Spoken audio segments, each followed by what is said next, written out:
Ladies and gentlemen, 20 years from today, 10 years from today, remember I said number one, going for the long haul.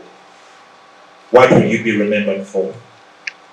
These people you see here today, the 272 or 75 students in BSK have got to interact with you. How are they going to remember you tomorrow? Be comfortable, be uncomfortable. Be resilient in everything you do. How many of us know what resilience means by definition? Resilience, yes? What does it mean? Resilience means persist consistently and consistently persist. Hello? Sounds poetic, right?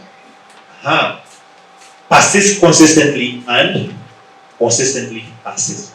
Be consistent in what you do. You cannot be a person who is acing A's in term 1 and term 3, you're acing F's. It doesn't work that way. You have to be consistent. Everything you do, you ought to be consistent. Thomas Edison, how many of us have heard about Thomas Edison? Wow. Yes, what do you know about him? Awesome. He invented the light bulb.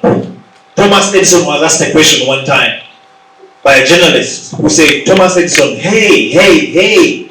Why? Because context, number one, it is said scientifically that the day the light bulb was invented, it revolutionized the world. Why? Because the world was only working 12 hours during the day. So night was made possible. So the day now became possible 24 hours. Because with lights, factories would work, cars would move, and life would continue. Correct? It was a big disruptor. When he was asked by a journalist, why is it that you failed 1,000 times to try inventing the light bulb? He said and told them, I did not fail to invent the light bulb 1,000 times. But rather, I found out 1,000 times how not to make a light bulb. Is there a difference? Yes, because he was saying he was learning. How many of us have failed thrice, 3 times and feel like, wow, things are too hard? Thomas Edison failed 1,000 times. Not many people know that he had a laboratory that caught fire. He had insured half the value of the laboratory. So his son came to him and told him, Dad, our laboratory has caught fire and it's raised to ashes. We've lost everything we've worked for. Thomas Edison turned and looked at him and said, Son, worry not. We've only lost the laboratory, but we've not lost our brains. Ladies, your biggest tool is your mind and your imagination. As we go on, adapting and flexible. Be flexible and adaptable. Be open-minded. I can't talk until kingdom come. I had a living from talking. How many of us have heard about the philosopher called Socrates?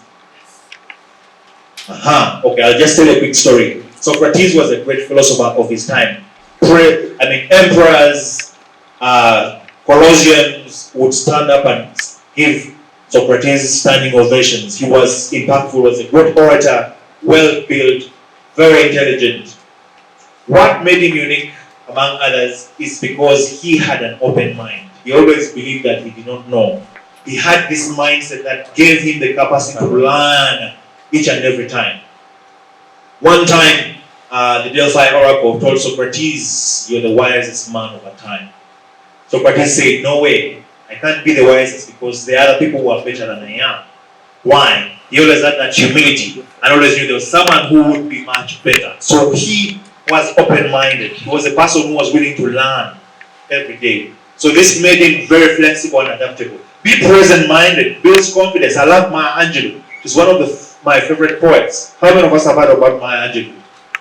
Yeah? Why the Cage Bird Sings. Of course, she's done a number of poems, but I will forget what you say or do, but they will never forget how you make them feel. I'll repeat. People will forget what you say or do, but they'll never forget how you make them feel. Remember, I talked about feeling. Leadership is about feeling. How do you touch people? How do you make them feel when you relate with them? They will never forget if you hurt them.